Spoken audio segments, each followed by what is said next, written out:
All right, good morning. Thank you for joining us. My name is Erica Thomas. I'm the Public Information Office Manager for the Lincoln Police Department. Today we're going to share a few more details surrounding the homicide that occurred yesterday at a convenience store in the area of South 13th and E Streets. You will hear from Criminal Investigations Captain Ben Miller, Benmiller, spelling on that name. Please hold your questions until the end of his prepared statement. Captain. Thank you. Good morning. I want to begin by sharing my condolences to the family of 24-year-old Jarrell Wheeler of Lincoln. Losing a loved one is always difficult, especially during the holidays and also when it's sudden like this. His brother, 23-year-old Emmanuel Greenwald Claypool of Lincoln, is in the Lancaster County Jail for second-degree murder, use of a firearm to commit a felony, and second-degree assault.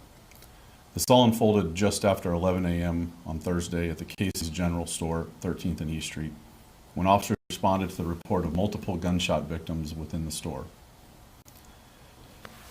When officers arrived, they found Wheeler with life-threatening gunshot wounds and a 38-year-old man from Martell, Nebraska, with non-life-threatening gunshot wounds. Officers on scene began providing first aid to both victims. Lincoln Fire and Rescue took over life-saving measures, and both were taken to an area hospital where Wheeler passed away from his injuries. The 38-year-old man was struck twice. He's since been released from the hospital and is expected to be okay. Initial witness statements indicated that there was a disturbance in the parking lot before the shooting, but we've since determined that that was not the case. LPD investigators have learned that Claypool was working as a delivery driver for store products and arrived at the store to make a delivery about the same time that Wheeler was leaving the store.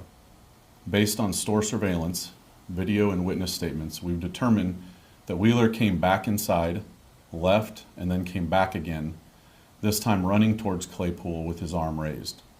At nearly the same time that Wheeler began to run, Claypool reached for the firearm in the front of his waistband and ultimately shot Wheeler multiple times. Additional shots also hit the innocent bystander who was standing at a cooler nearby. Claypool remained on scene and surrendered his 9mm handgun to police and cooperated with the investigation. This investigation is ongoing, and anyone with information is asked to call our non-emergency number at 402-441-6000, and to remain anonymous, call Crime Stoppers at 402-475-3600 and report online at LincolnCrimeStoppers.com or download the free P3 app. And with that, we'd take any questions. What led to the argument and eventually the shooting? I would say that there really was not an argument.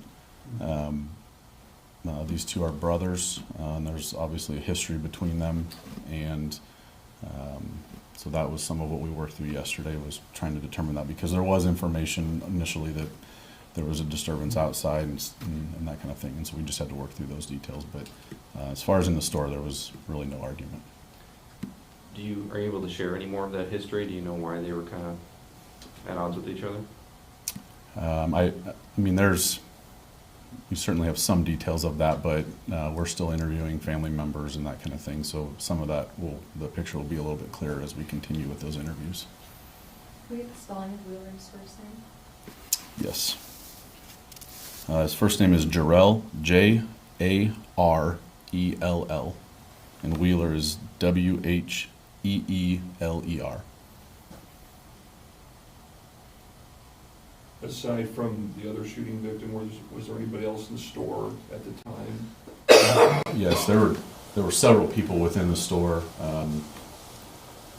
There was people in and out leading up, like right before this happened, and then as it happened, there were some people that left the store, and then there were people that continued to come in the store shortly after until we were able to get it secured. Was the shooting in the back of the store, near the front? It was in the back of the store, but not like, it's still the area that would be open to the public, so not like the storage area of the store. It was within the aisles and the cooler and stuff like that.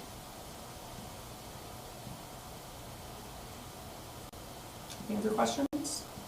Was there a reason why he was brought into questioning but not into custody right away?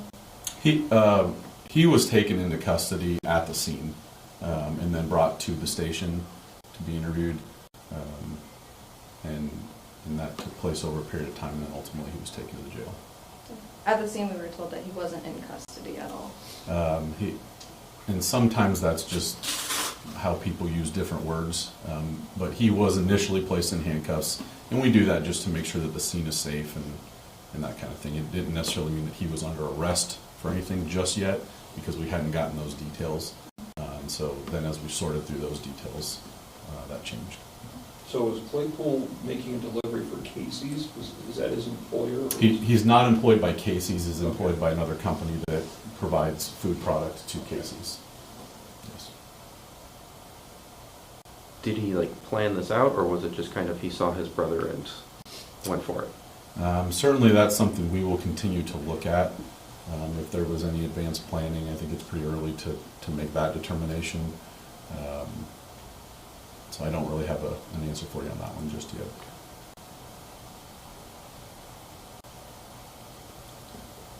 All right, thank you, Captain. Thank you. Thank you.